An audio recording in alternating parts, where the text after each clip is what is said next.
Jedním z velkých témat, které řešíme v rámci ČRV, je samozřejmě problematika halalu. Já jsem velmi ráda, že paní poslankyně Olga Havlová podala první interpelaci na toto téma v Poslanecké sněmovně a myslím, že se nám podělí své zkušenosti.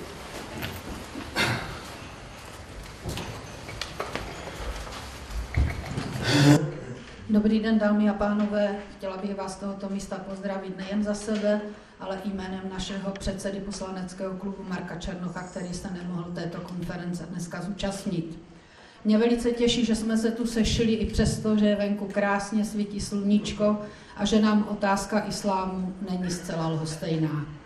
Jsem místopředsedkyně zemědělského výboru Poslanecké sněmovny a podala jsem již v loni několik interpelací na pana ministra zemědělství, abych zjistila, jestli se provádějí a jak jsou rozsáhlé porážky halal na našem území.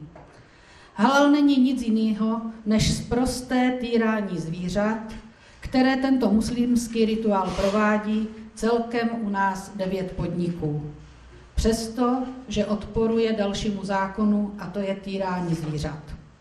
O halal porážkách jsem měla několik blogů a dostala jsem od svých čtenářů mnoho mailů, vzkazů a na Facebooku mezi nimi i výzvu, abych zveřejnila jména českých podniků, které za úplatu provádějí rituální porážku halal, kde zvíře trpí.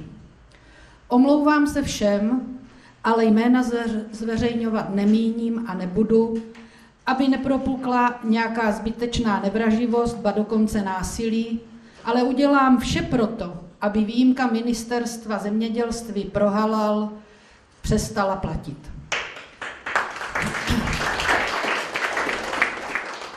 Lámu si hlavu nad tím, proč ku příkladu ve Švýcarsku nebo Švédsku, kde žije několikrát více muslimů než u nás, než v České republice, je halal porážka zakázána. Respektive porážka bez předchozího omráčení zvířete. Proč právě my ustupujeme tím, že ohýbáme vlastní zákony v rámci náboženské tolerance?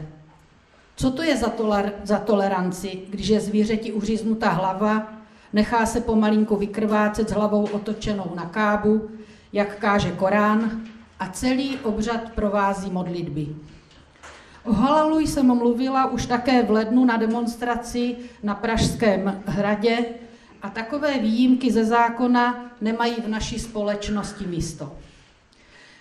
Jsem ráda, že média halal zaregistrovala. Nejdřív se podívala nad tím, že nám Evropská unie zakazuje naše tradiční zabíječky a naopak halal povoluje. Objevilo se teď několik videí o halalu, ku příklad z Velké Británie, které jsem shlédla na portálu Primazum, a opravdu toto chceme v 21. století ve středu Evropy trpět? Budu se všemi silami na poslanecké úrovni se zasazovat o zrušení této ministerské výjimky. Ve čtvrtek jsem se vrátila z Bosny a Hercegoviny, kde žijí křesťané a muslimové vedle sebe ve vší toleranci. Mešity a křesťanské kostely jsou vidět po celém území.